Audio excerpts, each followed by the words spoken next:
In question 8, the equation of a curve is such that dy dx equals to 3x power 1 upon 2 minus 3x power minus 1 upon 2. The curve passes through the point 3, 5. In part A, we have to find the equation of the curve.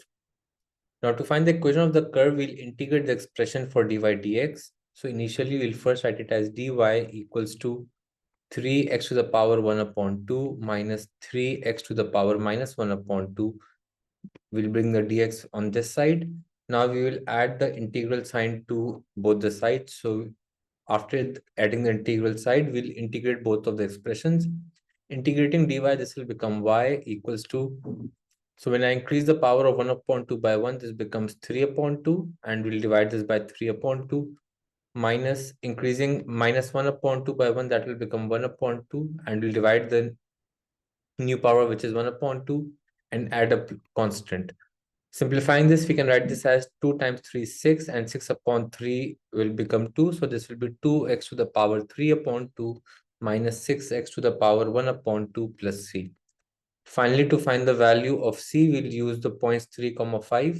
So substituting y equals to 5 and x equals to 3. So this will become 3 to the power 3 upon 2 minus 6 to the power 3 upon 2. 6 into 3 to the power 1 upon 2 plus c. So this will become 5 is equals to 2 into 3 to the power 3 upon 2. So if you substitute this in the calculator and subtract from 5, so this is basically square root of 3 whole cube minus square root of 3 plus c.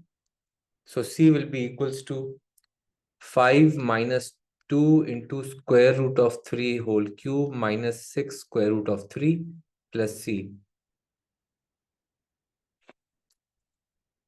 Okay, so this will be c equals to 5 minus this, and this will become a plus. Substituting this in the calculator, the value of c will be equals to 5. So finally, the equation will be written as y equals to 2x to the power 3 upon 2 minus 6x to the power 1 upon 2 plus 5. In part B, we have to find the x coordinate of the stationary point. So for the stationary point, we know that dy dx is equals to 0.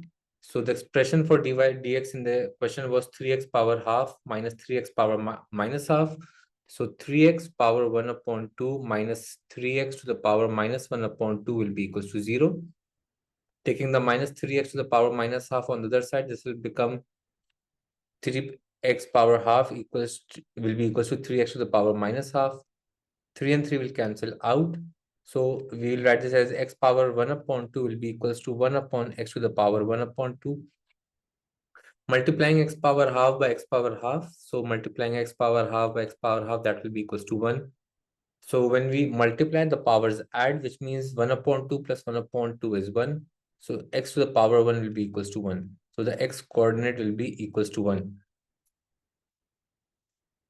In part C, we have to state the values of y for which y increases as x increases. Now, in the previous part, we got x equals to 1. So now if we keep on increasing the value of x in the expression, the value of y will keep on increasing, as the expression for y was 3x to the power 1 upon 2 minus 3x, we can write it as 3 upon square root of x. So as we keep on increasing this value of x up here, the value of y will keep on increasing. So we will say for the x will be greater than 1, the values of x for which y increases as x increases.